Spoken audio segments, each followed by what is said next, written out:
I don't even know how I'm going to start this. Okay, so I have been sick for, like, since Thanksgiving.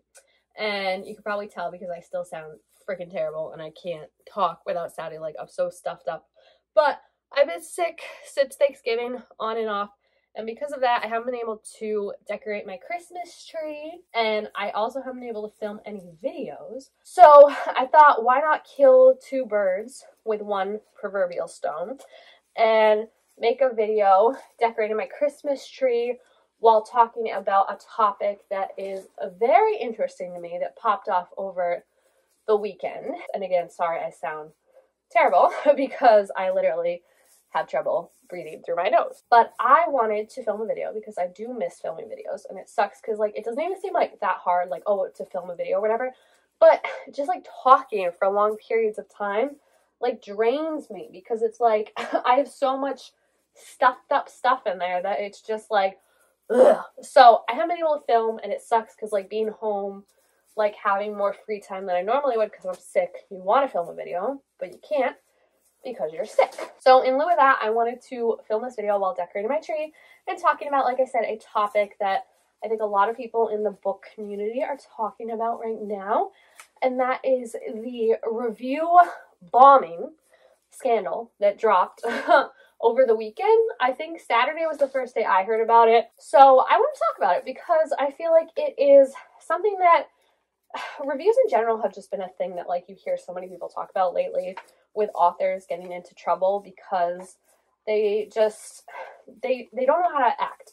Okay, and, like, I get it. I'm a very, like, fragile person, I feel like. And if people, like, wrote mean reviews about something that I poured my heart and soul into, I would probably get a little upset too.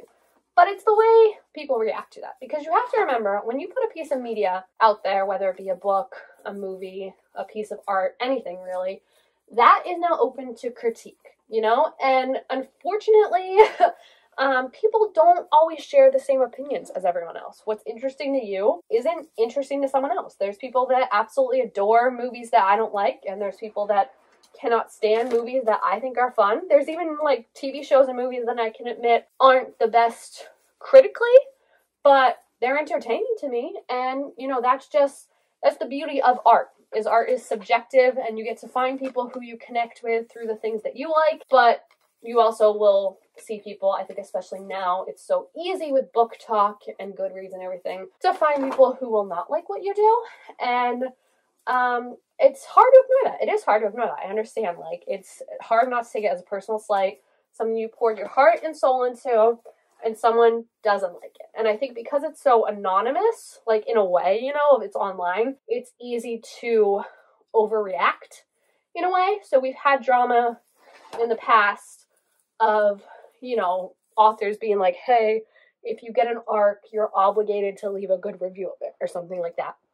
Or, if you like a book, you have to leave a 5-star review. Or basically like you shouldn't read anything that isn't, like, basically just saying, like, it's rude to review something and give it a bad review, which is just not true. Like, you're allowed to not like stuff, like, you know, and that's fine. And also, like, with the arcs, you're in no way obligated. Like, yes, it's nice if you receive an arc to, you know, review it and say, like, hey, this is what I thought. But again, no way are you obligated to leave a review, and no way are you obligated to leave a good review.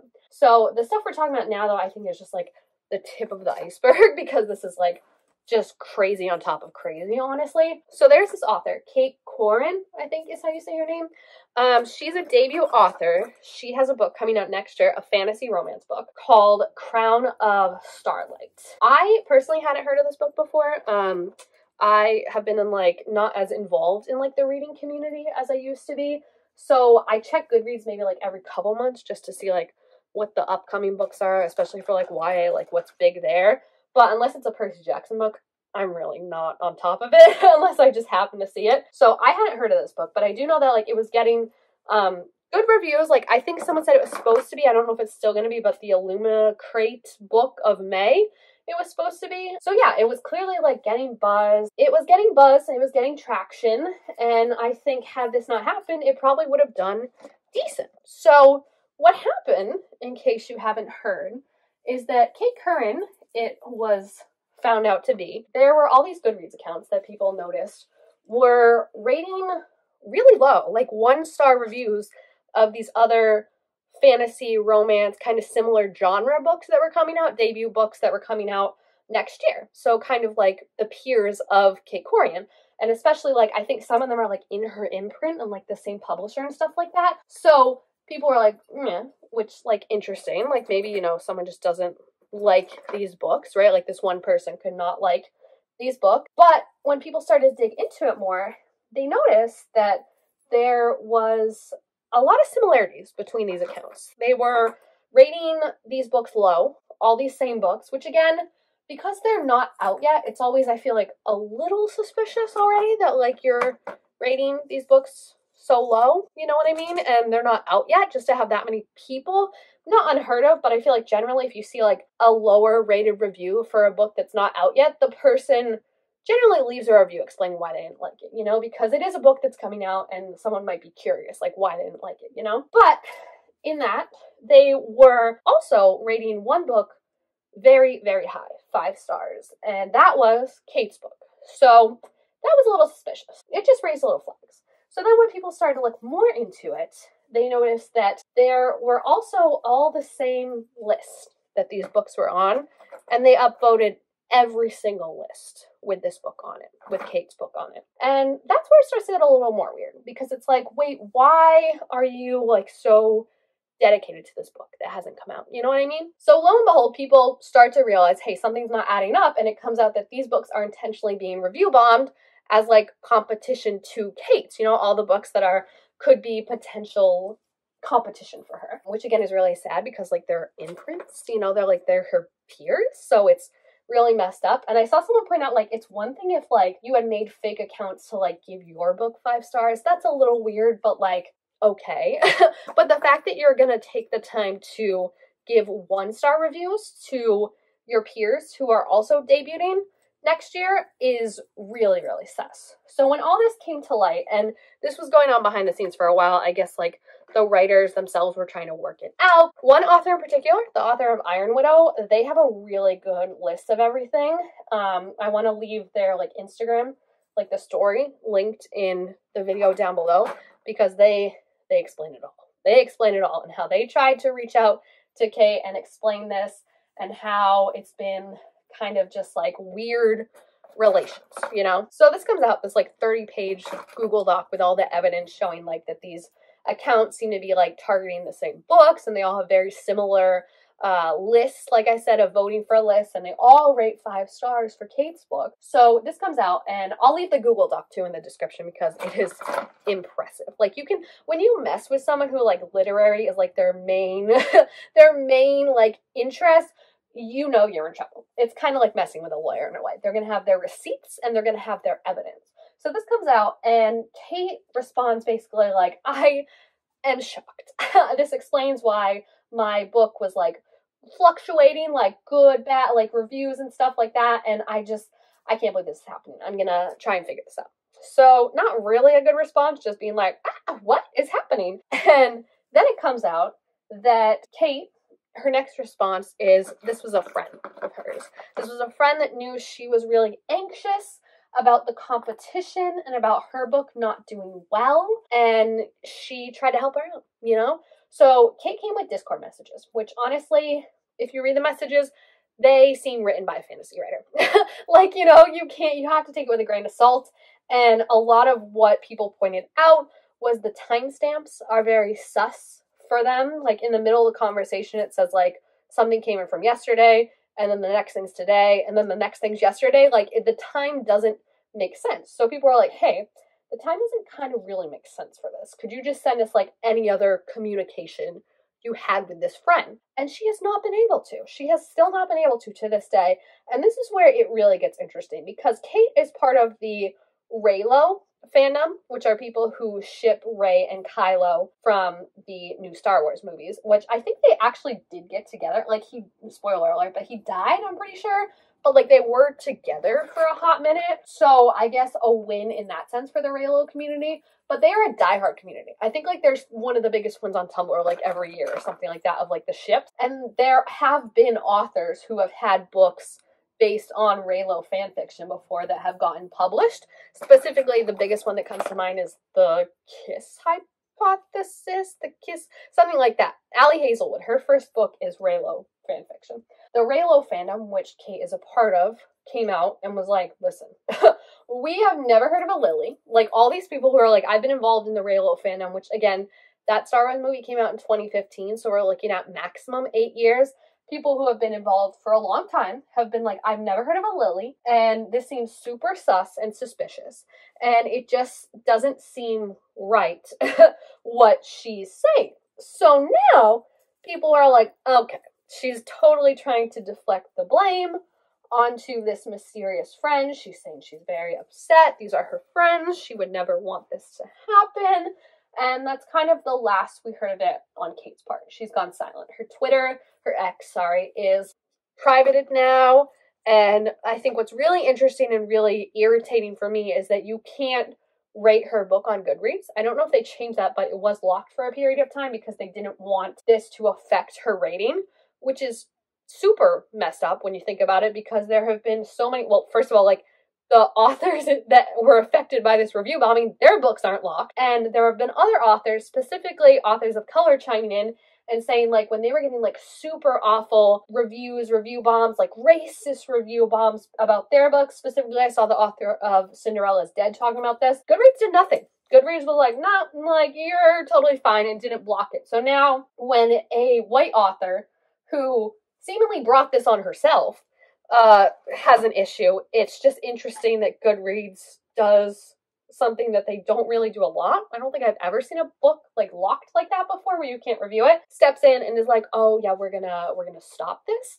So I think that's really frustrating, in that it seems like they're protecting Kate over prioritizing, like, just, even if you just promote the books, right? The books that were affected, the authors that were affected, because the other part of this is a lot of the authors that were affected are authors of color. They're debut authors of color. And I know fantasy is, like, a very hot commodity right now, so it's obviously, like, yeah, probably writing in general is hard to break into and hard to get, like, a bestseller. Fantasy right now is probably super hard because it's popular, but that also means the market is so oversaturated, right? That it's hard to stand out. Again, though, Caitlin had, like, her book was picked to be Illumicrate's book of the month, so it had a standout in a way already. But I just feel like there's something very nefarious about behind the scenes. It seems like she was communicating with these people, and they had a group together of being like, you know, we're nervous, and I'm sure, like I said, it is hard to stand out as, like, a fantasy romance YA book because they're super popular, but again, that means they're so excessive, you know? So there's just something I think really nefarious about, like, saying, like, hanging out and being like, yeah, I'm so nervous about our books, and then you are doing something, allegedly, that directly affects the sales of their books and, like, you know, the reviews of their books. If you're a debut fantasy author, like, reviews are your bread and butter. Like, advanced reading is, like, really what's going to get the word out for that. And it sucks that, look how cute this Golden Girls ornament is. It sucks that instead of, like, working and uplifting and, like, seeing that, like, there's room for everyone and, like, someone's success is everyone's success, because in a way, like, think of, like, hey, had one of these other authors gotten really famous and, like, their book popped off, don't you think, like, they would be happy to promote the other books then and be like, hey, like, these are my friends who also have, like, debut books coming out and I really like them, and, like, I think if you liked my book, like, you'll want to check it out? Don't you think, like, that would have been way nicer and easier than doing all this and now being like, oops, like, it's such a mess. And I think just the way it's been handled by Goodreads just adds to the, like, badness of them. Like, Goodreads has been going downhill for a while, and I feel like reviews in general just haven't been as accurate, unfortunately. Like, you really have to, like, be in the community and know what to look for instead of just, like, being like, oh, like, this is the review or whatever that I have. Like, you have to look and really try that. So I have the authors written down, the ones that I could find. So it was Bethany Baptiste, Camilla Cole, Molly X. Ching, Frances White, K.M. Enright, and in the video for Iron Widow, the author, the video that they write, they list like all the books and everything, so I'll definitely list those down below. Funnily enough, like I actually did know some of these books. The Poisons We Drink, I think, was one I was actually super looking forward to, and I haven't really bought books a ton lately just because I've been in a reading slump, but I'll be buying that book now. Like, I think the best thing you can do to make a good thing out of this situation is follow the authors who were affected, obviously, on social media. Look up the books if any of them interest you. I know it might not be feasible to like pre-order or order all of them because that is quite expensive, but see maybe like which one or two really stand out to you and pre-order those if you can, and then check out the other ones when they come out. Keep an eye on for like special editions, or like if they're going to be added to any like crates or anything, book of the months. And I think just try and make a good thing out of this situation, not focus so much on what that author did, but how we can make a positive outcome from it, which is really to support the authors who were affected because they're getting it online right now. Even though you think like it should be obvious that they're the victims of this, it's being turned into just all sorts of awful stuff that always seems to happen when you call out someone who is like a white cis person of like, and I say that as a white cis person, but like the people are very quick to defend them with like any little slight they can see. So like people have been saying like Bethany's being ableist because she used a saying that's very common in the South that mentions albinoism. I'm not from the South, obviously. I'm also white, so I don't think it's really my place to be like in that discussion, but I do think it's interesting how quickly people fly in to try and flip the narrative, because now it's like Kate's silent online. Kate's not talking about any of this, but Bethany is dodging these people saying like she's ableist, she, you know, can't handle, like, you know, and it's just like she was slighted. Like, it sucks. Like, why are we going after the people that were slighted in this situation and the people that rightfully like deserve to be mad right now? So I just thought it was an interesting topic, and I think it kind of feels like the culmination, or maybe not even culmination because like things could obviously get worse, but just like the newest point of like where all this review controversy has been leading to, of people being like, you can't leave bad reviews, or like you have to review an arc or something like that. Like, it just seems like this is the next step in it, and just like obviously terrible. And I don't think anyone could picture this, like, because even like I said, like someone said, like if she had been just like reviewing like her books under a bunch of different accounts, that'd be like a little weird. But like, I'm gonna be honest, like sometimes when I'm having a bad day, I like my YouTube videos just to get the engagement up, but I don't go and dislike other people's videos that have the same topics as me. Does that make sense? Because that's just weird. Like, that's not supportive at all. And those videos make me a better YouTuber because I learn from them and I pick up things and I get research like tips that, you know, they say and stuff. And that's again what this could have been. This could have been like her supporting the books and being like, hey, I really like what you did here. So I just don't understand why this had to happen. So it's unfortunate.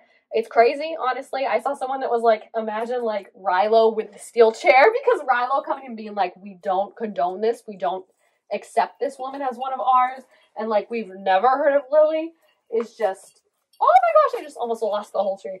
It's just honestly bonkers out of it all. Why is this so far? I don't know, it's good, right? But yeah, it's just crazy, and no one in my family cares. And my book friends all live far away right now, and I'm not seeing them till Christmas. So I just feel like I need to get my thoughts on this out. So yeah, if you have any thoughts on this whole controversy, please feel free to leave them down below in the comments. I'm so interested to hear what you think about all of this. And I think if we just focus on the authors affected and promoting their books and stuff like that, something great will come out of it. So yeah, thank you guys all so much for watching. I know it was kind of a weirder video, but like I said, I just really wanted to film something after not filming for a while, and I needed to decorate my tree. So yeah, that's that. Thank you guys all so much for watching, and I'll see you next time. Bye!